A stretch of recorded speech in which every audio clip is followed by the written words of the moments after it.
ಸಾಮಾನ್ಯ ತತ್ವೋಪದೇಶ ಜೀವನದ ಆಧಾರ. ಇಂತಹ ಸಣ್ಣ ಪುಟ್ಟ ವಿಚಾರತ್ವಗಳೇ ನಮ್ಮ ವ್ಯಕ್ತಿತ್ವವನ್ನು ಎತ್ತಿ ಹಿಡಿಯುವಂಥದ್ದು. ನಾವು ಬದುಕಿ ಬಾಳುತ್ತಿರುವುದು ಇಂತಹ ಜನಸಾಮಾನ್ಯರಿಂದಲೇ, ಜನಸಾಮಾನ್ಯರ ನಡುವೆಯೇ. ಅದಕ್ಕಾಗಿ ಇಂಥ ಕೆಲವು ಸಣ್ಣ ಪುಟ್ಟ ವಿಚಾರತ್ವಗಳನ್ನು ಸಹ ನಾವು ಪರಿಪೂರ್ಣಯುತವಾಗಿ ನಿಭಾಯಿಸುವಂಥದ್ದು. ಇದಕ್ಕೆ ನಾವೇನು ಇಲ್ಲದಂತಹ ಕೆಲಸ ಕಾರ್ಯಗಳು ಮಾಡುವಂತಿಲ್ಲ. ನಾವು ಮಾಡುತ್ತಿರುವುದರಲ್ಲೇ ಮತ್ತಷ್ಟು ಪರಿಪೂರ್ಣಯುತವಾಗಿ ಮಾಡುವಂಥದ್ದು. ಇಲ್ಲಿ ಈ ಕಾಲ ಇರುವಂಥದ್ದೇ ಇನ್ನಷ್ಟು ಕಲಿತುಕೊಳ್ಳುವಂಥದ್ದು. ಕಲಿಯುಗ. ನಾವು ಎಷ್ಟೇ ಕಲಿತರೂ ಕಡಿಮೆನೇ. ಅದಕ್ಕಾಗಿ ಈ ಯುಗದಲ್ಲಿ ಕಲಿತಿರುವಷ್ಟನ್ನೇ ಪರಿಪೂರ್ಣಯುತವಾಗಿ ನಿಭಾಯಿಸಿದರೆ ಅದೇ ನಿಮ್ಮ ವ್ಯಕ್ತಿತ್ವದ ಹಾದಿ ಆಗಿರುವಂಥದ್ದು. ಅದರಿಂದ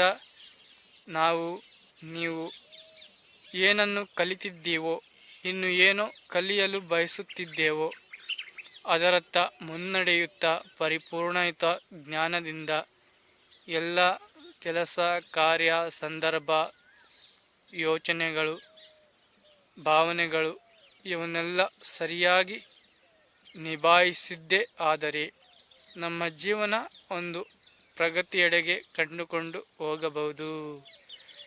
ಅದೇ ರೀತಿ ಈ ಯುಗದಲ್ಲಿ ಎಷ್ಟೇ ಕಲಿತರೂ ಕಡಿಮೆಯೇ. ಇಲ್ಲಿ ಕಲಿಸುವಂಥವರು ಇದ್ದಾರೆ. ನಮ್ಮ ಭೂಮಿ ಮೇಲೆ ಅನೇಕರು ಜ್ಞಾನಿಗಳು, ಯೋಗಿಗಳು, ಧ್ಯಾನಿಗಳು ಅನೇಕರು ಇದ್ದಾರೆ. ಅವರು ಕೂಡ ಯೂಟ್ಯೂಬ್ ಚಾನಲ್ಗಳನ್ನು ಓಪನ್ ಮಾಡಿದ್ದಾರೆ. ಹಾಗೆ ಅದರಲ್ಲಿ ಅವರು ಹೇಳಿಕೊಡುವ ಪ್ರಯತ್ನ ಮಾಡುತ್ತಿದ್ದಾರೆ. ತಮಗೆ ಎಷ್ಟು ತಿಳಿದಿದೆಯೋ ಅಷ್ಟು ನಮಗೆ ಹೇಳಿಕೊಡುವಂತಹ ಪ್ರಯತ್ನಗಳು ಸಹ ಮಾಡುತ್ತಿದ್ದಾರೆ. ಇದನ್ನು ತಿಳ್ಕೊಂಡು ಅವರು ಕೂಡ ಇನ್ನಷ್ಟು ಜನಕ್ಕೆ ತಿಳಿಸಬೇಕೆಂಬ ಯೋಚನೆಯಲ್ಲಿದ್ದರೂ ಇನ್ನು ಕೆಲವರು ಇದನ್ನು ಅರಿತುಕೊಳ್ಳದೆ ಸುಮ್ಮನೆ ಇದೇನೋ ಅವರೇನೋ ಹೇಳ್ತಾರೆ ಬಿಡು ಅಂತ ಕೇರ್ಲೆಸ್ ಆಗಿರೋದು. ಇಂತಹ ಆಲೋಚನೆಗಳು ಭಾವನೆಗಳು ಸರಿಯಲ್ಲ. ಅದಕ್ಕೆ ಜೀವನ ಅನ್ನುವಂಥದ್ದು ಒಂದೇ ಸರಿ. ಇದನ್ನು ಪರಿಪೂರ್ಣಯುತವಾಗಿ ಬದುಕುವಂಥದ್ದು ಈ ಕ್ಷಣ ಮಾತ್ರ ನಮ್ಮದು.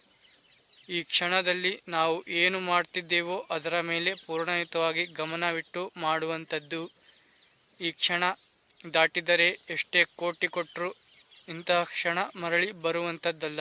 ಅದಕ್ಕಾಗಿ ಎಲ್ಲ ಕ್ಷಣಗಳನ್ನು ಪರಿಪೂರ್ಣಯುತವಾಗಿ ಆನಂದಯುತವಾಗಿ ಪ್ರೀತಿಯಿಂದ ಅನುಭವಿಸುತ್ತಾ ಜೀವನದ ಸಾರವನ್ನು ಉನ್ನತೀಕರಿಸಿಕೊಂಡು ಅದರಲ್ಲಿ ನಿಮ್ಮ ಆಧಾರ ಉಳಿಸಿಕೊಂಡು ನೀವು ಇನ್ನಷ್ಟು ಉತ್ತಮರಾಗಿ ಬದುಕಿ ಬಾಳುವಂಥದ್ದು.